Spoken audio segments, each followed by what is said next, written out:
वो घर सिर्फ उनके लिए एक घर नहीं था, बल्कि उनका मंदिर था। जैसे इस मंदिर में आपकी आत्मा रहती है, वैसे ही उस घर में मेरे बाबा की आत्मा रहती थी। उनकी यादें थी उस घर में। ये घर है ना, मेरे पूर्वजों की निशानी है, मेरे आई बाबा की यादगार है। सच कहूं तो ये घर है तो मैं हूं, अगर ये घर नहीं है तो मैं नहीं हूं। आपने सिर्फ मेरे बाबा की यादों को नहीं, बल्कि उनकी आत्मा को भी बेघर कर दिया। क्योंकि आपने जो भी कुछ किया वो सिर्फ इसलिए किया ताकि अपने परिवार का भविष्य बना सकूं, अपने परिवार को एक अच्छी जिंदगी दे सकूं।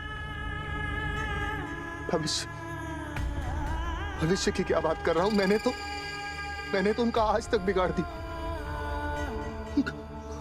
कल उनसे छीन ली, सब कुछ खराब कर दिया, सब कुछ खत्म कर दिया।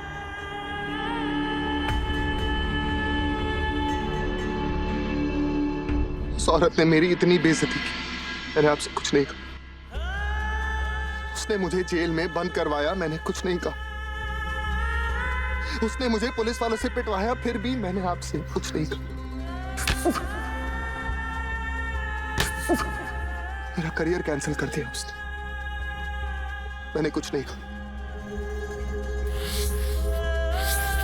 यहां तक कि करंट लगा के मुझे मारने तक की कोशिश की, मैंने आपसे कुछ नहीं कहा। लेकिन अब उस औरत ने हद पार कर दी। उस घमंडी औरत की वजह से मेरे आई और मेरे बाबा की आंखों में आंसू आए। ये उसने गलत किया है भोलेनाथ। अपने बाबा से मैंने सीखा कि अच्छे लोगों के साथ अच्छा कैसे करना, और आपसे मैंने सीखा कि बुरे लोगों के साथ बुरा कैसे करना। अपने बाबा से मैंने शांत रूप सीखा, और आपसे मैंने रुद्र रूप सीखा, और अब मैं रुद्र रूप लूंगा, सामने वाले को भस्म कर दूंगा। क्योंकि अब बुराई का नाश होगा।